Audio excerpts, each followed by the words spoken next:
નમસ્કાર મિત્રો, શેરબજાર ગુજરાતી યુટ્યુબ ચેનલમાં તમારા બધાનું સ્વાગત છે. મિત્રો, આજે આપણે વાત કરવાના છે કે જો તમે લાંબા ગાળાના શેરમાં રોકાણ કરવાનું વિચારતા હો તો એક્સપર્ટ જણાવી રહ્યા છે કે જો તમે આ શેરોમાં રોકાણ કરવા માંગતા હો તો જ્યારે પણ તમને મોકો મળે આ શેરમાં રોકાણ કરવાનું ત્યારે તમે આ શેરોમાં રોકાણ કરી શકો છો લાંબા ગાળાનું, અને તમે લાંબા ગાળે સારું એવું વળતર પણ કમાવી શકો છો. તો આ કયા શેર છે એના વિશે આપણે ડિટેલમાં માહિતી જોઈએ.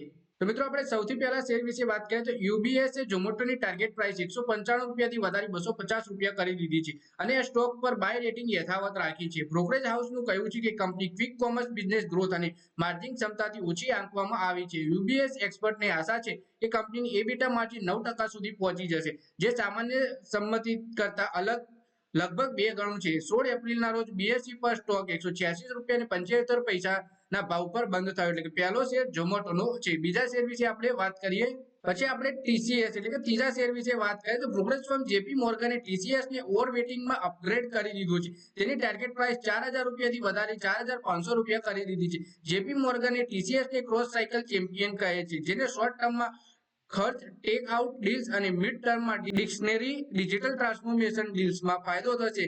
રેકોર્ડ ડીલ વિન સાથે જેપી મોર્ગન એનાલિસ્ટની આશા છે કે નાણાકીય વર્ષ 2025માં ટીસીએસ તમામ મોટી આઈટી કંપનીઓથી આગળ વધી જશે. ટીસીએસ એ 90 કરોડ ડોલરની જનરેટિવ એચઆઈ પાઇપલાઇનનું ખૂબ જ મહત્વ છે. 16 એપ્રિલના રોજ બીએસયુ પર ટીસીએસનો શેર 3872 રૂપિયાના ભાવ પર બંધ થયો હતો.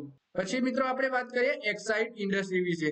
મોર્ગન સ્ટેનલીએ એક્સાઇડ ઇન્ડસ્ટ્રી પર તેનું ઓવરવેટ કોલ યથાવત રાખતા ટાર્ગેટ 373 રૂપિયાથી વધારીને 485 રૂપિયા કરી દીધો છે. આ ગ્લોબલ બ્રોકરેજનું માનવું છે કે એક્સાઇડ સ્ટોકમાં આગામી 10 વર્ષમાં જોરદાર ગ્રોથ થઈ શકે છે.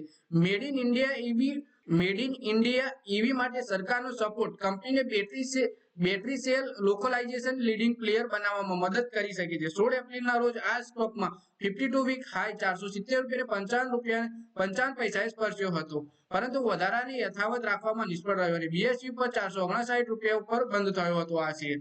પછી આપણે વાત કરીએ વેદાંતા વિશે. તો વેદાંતાને સીએલએસએ બાય રેટિંગ આપ્યું છે. ટાર્ગેટ પ્રાઇસ 360 રૂપિયાથી વધારી 390 રૂપિયા કરી દીધી છે. બ્રોકરેજનું કહ્યું છે કે તેની કંપની વિવિધતાના કારણે કોમોડિટી અપસાઇકલનો લાભ ઉઠાવવા માટે સારી સ્થિતિમાં છે. આ ઉપરાંત તમામ સેક્ટરમાં ક્ષમતા અને નફો વધારવા માટે કરવામાં આવી રહેલા પ્રયાસો ભવિષ્યની શક્યતાઓ માટે સારા સંકેતો છે. 16 એપ્રિલના રોજ બીએસયુ પર 378 રૂપિયા ઉપર આ શેર બંધ થયો હતો. પછી આપણે વાત કરીએ કે ઇન્ડસ ટાવર. જેફરીઝે આ સ્ટોકમાં અંડર પરફોર્મ રેટિંગ યથાવત રાખ્યું છે, પરંતુ ટાર્ગેટ પ્રાઇસ વધતાથી 250 રૂપિયા પ્રતિ શેર કરી દીધી છે. એનાલિસિસથી સંકેત મળે છે કે વાર્ષિક આધારે તેજ રેલી હોવા છતાં આ સ્ટોક હજુ પણ 6% ફ્રી કેશ ફ્લો યીલ્ડ પર ટ્રેડ કરી રહ્યો છે. તેનાથી જાણી શકાય છે કે સ્ટોક તેના ફંડામેન્ટલ્સની સરખામણીમાં મોંઘો થઈ શકે છે. બ્રોકિંગ ફર્મનું કહેવું છે કે ટાવર રેન્ટલ ગ્રોથમાં નર્વસ હોવાની સંભાવના છે, જેથી વેલ્યુએશનમાં મર્યાદિત વધારો રહી શકે છે. સારો ફ્રી કેશ ફ્લો કન્વર્ઝન હોવા છતાં જેફરીઝને આ સ્ટોકમાં ઘટાડાની શક્યતાઓ દેખાઈ રહી છે. ઇન્ડસ ટાવરના તેના ટાર્ગેટ પ્રાઇસથી આગળ નીકળી ચૂકી છે. 16 એપ્રિલના રોજ બીએસયુ પર તે 332 રૂપિયા અને 85 પૈસાના ભાવ પર બંધ થયો હતો. પછી આપણે વાત કરીએ ગોદરેજ પ્રોપર્ટીના શેર વિશે. તો જેફરીસે બાય કોલ યથાવત રાખીને આ સ્ટોકની ટાર્ગેટ પ્રાઇસ 3175 રૂપિયા કરી દીધી છે.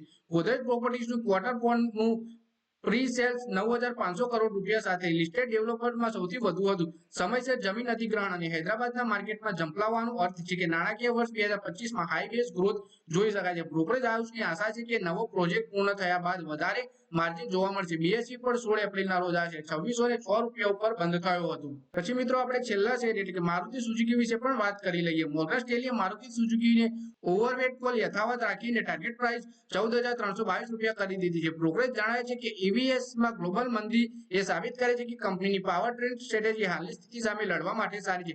બ્રોકરેજ ગ્લોબલ લેવલ પર ઇલેક્ટ્રિક વાહનોમાં ટ્રાન્ઝિશનમાં હાઇબ્રિડને એક આકર્ષક પુલ તરીકે જુએ છે. જોકે ભારતમાં હાઇબ્રિડને ખૂબ ધીમે અપનાવવામાં આવી રહ્યું છે, પરંતુ મોર્ગન સ્ટેનલીનું માનવું છે કે ભવિષ્યમાં સ્થિતિ બદલી શકે છે. 16 એપ્રિલના રોજ આ શેર બીએસઈ પર 12503 રૂપિયાના ભાવ પર બંધ થયો હતો. તો મિત્રો, આ વિડીયોમાં આપણે 8 એવા શેર વિશે વાત કરી જેમાં અલગ અલગ બ્રોકરેજ હાઉસ છે. આ શેરોમાં ખરીદીની સલાહ આપી છે અને લાંબા ગાળા માટે જો તમે આ શેરમાં રોકાઈ રહો તો તમને સારો એવો ફાયદો થઈ શકે છે એવું બ્રોકરેજ જણાવી રહ્યા છે. તો મિત્રો, આ વિડીયોમાં બસ આટલું જ. હવે મળીએ આવનારા વિડીયોમાં. ત્યાં સુધી વિડીયોમાં લાઈક કરો, કોમેન્ટ કરો અને વિડીયો પોતાના મિત્રો સાથે ફેસબુક, ઇન્સ્ટાગ્રામ, વોટ્સએપ બધી જગ્યાએ શેર કરો. અને શેર બજારની આવી જ માહિતી ગુજરાતીમાં જોવા માટે તમે ચેનલને સબસ્ક્રાઇબ કરી ઘંટડી દબાવી દેજો.